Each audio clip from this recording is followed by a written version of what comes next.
अस्सलामुअलैकुम। आज की वीडियो में हम आपको बताएंगे एक बड़ी बीमारी के बारे में जो काफ़ी सारे लोगों को परेशान करती है। इनफैक्ट हम सभी को लाइफ टाइम में कभी ना कभी इसने परेशान किया होगा। उसका नाम है डिस्ट्रैक्शंस। इस वीडियो में हम बात करेंगे डिस्ट्रैक्शन क्यों कॉज होता है और उसके कुछ सॉल्यूशंस को डिस्कस करेंगे।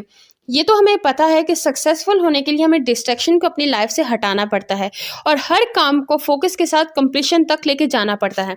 लेकिन लाइफ में काफ़ी सारे ऐसे फैक्टर्स आ जाते हैं जिनकी वजह से हम डिस्ट्रैक्ट हो जाते हैं।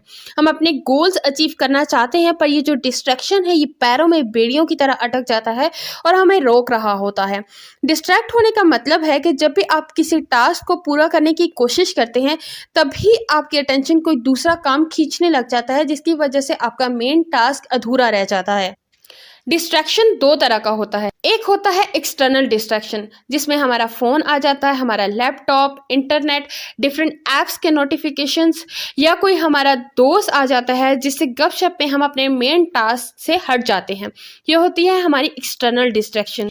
और जब भी हम डिस्ट्रैक्शंस को काटने की बात करते हैं और चीज़ों पे फोकस करने की बात करते हैं तो हमारे दिमाग में आता है कि इस वक्त मैं अपने दोस्त से बात नहीं करूँगा, आज मैं अपने फ़ोन को साइलेंट कर दूँगा, कोई नोटिफिकेशंस नहीं आएंगी। तो इस तरह से हम एक्सटर्नल डिस्ट्रैक्शंस को कंट्रोल करते हैं और उनको कंट्रोल करना ज़रूरी भी है। लेकिन एक बार एक्सटर्नल चीज़ें हमने मैनेज कर ली उसके बाद भी हम डिस्ट्रैक्ट हो रहे हैं, उसके कुछ इंटरनल ट्रिगर्स होते हैं। इंटरनल ट्रिगर्स इस फॉर्म में आते हैं कि हम ज़रा लोनली फील कर रहे हैं तो किसी दोस्त को स्नैप भेज देते हैं या इंस्टाग्राम पे रील स्क्रॉल करने लग जाते हैं या हम नेटफ्लिक्स देखने लग जाते हैं। या हमारे अंदर से फीलिंग्स आती हैं जिसकी वजह से हमारे अंदर एक ट्रिगर आया और कुछ हमने एक्शन लिया जिसकी वजह से हम डिस्ट्रैक्ट हो गए। स्टूडेंट्स की अगर बात करें तो सिर्फ एक्सटर्नल और इंटरनल ट्रिगर्स को समझना काफ़ी नहीं है।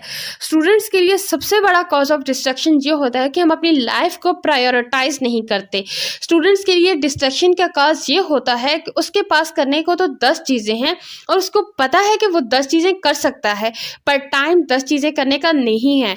टाइम इतना है कि 2 से 3 इंपॉर्टेंट चीज़ें कर पाए लेकिन हम प्रायोरिटाइज नहीं कर पाते चीज़ों को।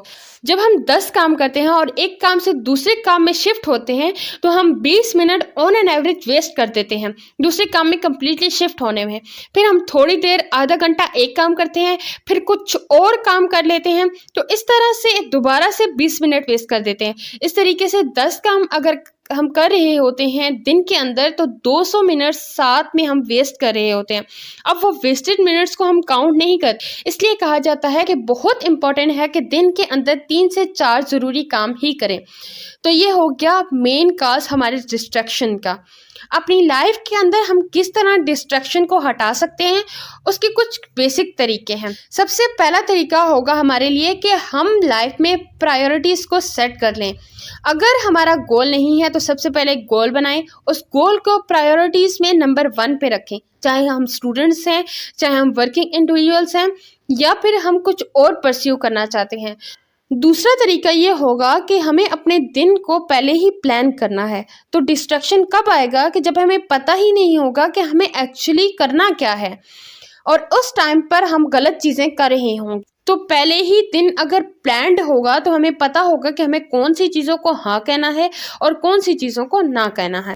तीसरी चीज़ ये होगी कि हमें अपने इंटरनल ट्रिगर्स पर ध्यान देना है। जब भी हम बोर होते हैं, लोनली फील करते हैं, सोशल मीडिया की तरफ जाने लगते हैं तो उन फीलिंग्स को सिर्फ सोशल मीडिया से डोपामिन लेके हटाना नहीं है, उन फीलिंग्स को फील करना है। बोर्डम की वजह से इंसान के अंदर क्रिएटिविटी आती है। इसीलिए जैसे ही हम डिस्ट्रैक्ट होने लगे, डिस्ट्रैक्ट किस फॉर्म में, हमारे अंदर थोड़ा सा बोर्डम जाग रहा है तो हमारा हाथ बस जा ही रहा है फ़ोन की तरफ, तो वो मोमेंट होता है कि जब आप खुद से सवाल पूछें कि हम ये एक्शन क्यों लेने जा रहे हैं।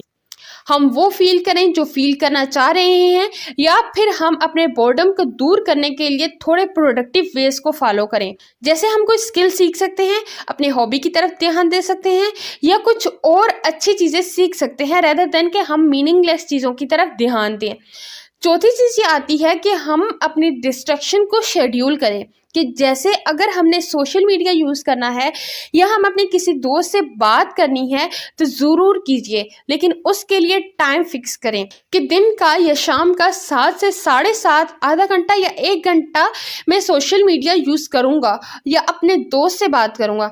इससे क्या होगा कि हमारे जो इंटरनल ट्रिगर्स हैं कि जैसे ही मेरे अंदर लोनलीनेस आई वैसे ही मैं सोशल मीडिया की तरफ भागूं, वो कट ऑफ हो जाएगा। और सोशल मीडिया की तरफ हम तभी जा रहे होंगे जब हमने अपने दिमाग में उसको शेड्यूल किया होगा। तो जब उसका टाइम आएगा तभी हम वो चीज़ कर रहे होंगे। That is actual discipline. पांचवी चीज़ जो हम कर सकते हैं वो ये कि लाइफ में हम छोटे छोटे कंसेशंस मांगना बंद कर सकते हैं। कंसेशंस यानी छोटी छोटी चीज़ें मांग लेना। जैसे हम अलार्म लगाते हैं सुबह 5 बजे का, 6 बजे का या 7 बजे का। हम क्या सोचते हैं उठने से पहले कि 5 मिनट और सो जाता हूँ, 5 मिनट और सो जाता हूँ। शायद ही कोई सोचता होगा कि मैं 2 घंटे और सो जाता हूँ। सब यही सोचते हैं कि मैं 5 मिनट और सो जाता हूँ। जब भी कोई डाइट करता है तो उसके सामने कोई उसकी मनपसंद चीज़ आती है तो उसके खाने को दिल करता है कि थोड़ा सा खा लेता हूँ, अगली बार डाइट करूंगा, आज आखिरी बार बस थोड़ा सा खा लेता हूँ। ये क्या है कि स्मॉल कंसेशंस हैं जिनको खुद को देकर हम अपनी आदतें बिगाड़ रहे हैं। खुद को ये स्मॉल कंसेशंस देना बंद कर दें। जब भी पढ़ाई कर रहे हों या कुछ और करने बैठे हों, कोई स्किल्स की सीखने बैठे हों, उस टाइम पे दिल कर रहा होता है कि थोड़ा सा बस 2 मिनट के लिए सोशल मीडिया चला लेता हूँ, फिर वापस से काम कर लूँगा। ये चीज़ बिल्कुल भी नहीं करनी और खुद को वो स्मॉल डोपामिन हिट्स बिल्कुल भी नहीं देने जैसे एक एडिक्ट खुद को देता है। इसमें सबसे मेजर चीज़ हमारे लिए जो याद करने की है कि हम एक एडिक्ट नहीं हैं। और डेफिनेटली हमारी अगर कोई बुरी आदत है तो उसको हम कंप्लीटली अपनी लाइफ से हटा सकते हैं, पर उसके लिए एक कंडीशन ये है कि हम उसे हटाना चाहते हों। अगर हम चाहते हैं तो हमारी लाइफ की सारी बुरी आदतें हमारी लाइफ से ख़त्म हो रही होंगी। आई होप कि आज की वीडियो से आप कुछ चीज़ें सीख के जा रहे होंगे और उनको अपनी लाइफ में इम्प्लीमेंट कर रहे होंगे। आज के लिए इतना ही, मिलते हैं नेक्स्ट वीडियो में। Till then keep learning and keep exploring.